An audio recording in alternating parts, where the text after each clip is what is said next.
Take note, writers.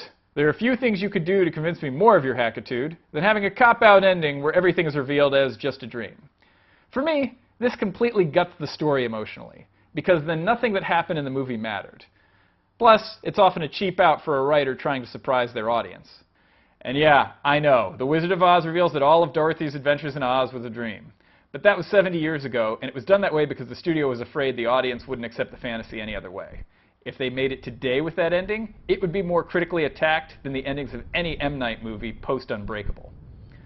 Tell you the truth, I'm not fond of dream sequences within films either. Slasher horrors tend to be the worst here, unless we're talking about Nightmare on Elm Street. And the reason is because scary dreams are an easy way to get in some gore and perhaps even rough up or kill the main character without having to make it count. I've read many a horror film where the writer tried to compensate for a dead act 2 by tossing in a few scary dreams just to get a little more violence in without having to make any changes in the story. And aside from violence, fantasy sex scenes tend to be popular among writers for similar reasons. It's a good way to get a prudish female character gratuitously naked without compromising her character. Either that, or it's done to get your virginal male lead into a threesome without instantly resolving the plot of him trying to lose his virginity. In any event, this cheap trick is usually transparent from a mile off, so please don't do it. Worst use of a dream sequence I've ever read has to be for this script that I got from an agency a few years back. I'm pretty much legally bound from even given the premise, but to give you an idea, the whole story is built around a ludicrous idea, like as crazy as the world switching to a Swatch-based economy.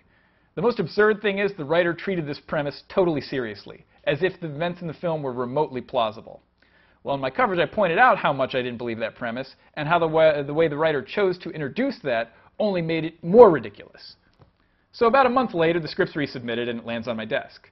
By page 30, I'm not noticing anything different. The implausible premise and the inciting incident were precisely the same. Same thing up to page 60, and then page 90. And then with only 5 pages left in the script, I noticed nothing different and was perplexed that the writer had resubmitted the same draft. Then, right at the very end, there was a new scene. The main character wakes up on a bus, right back at the point we last saw him on page 12.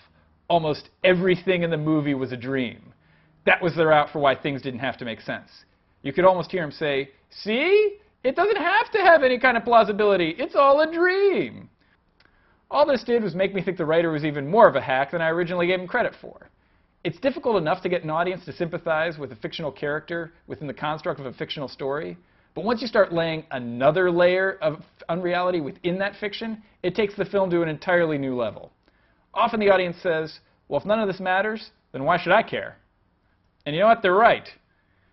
At the start of the film, the creators are essentially entering into a contract with their audience. The first act sets the tone and establishes the boundaries of a particular film. Basically, it shows the audience what's in bounds and makes an implicit promise not to cheat by stepping outside those bounds. It Was All a Dream breaks that contract. It's not clever, it's a cheat, it's lazy, and good writers shouldn't have to resort to it. The only exception might be in a story where the point is that the character is unsure as to what's real and what's a dream, like the original Total Recall. But other than that, don't do it. If you want to argue with me about this, leave them in comments. Don't forget to subscribe, and we'll see you back here next week.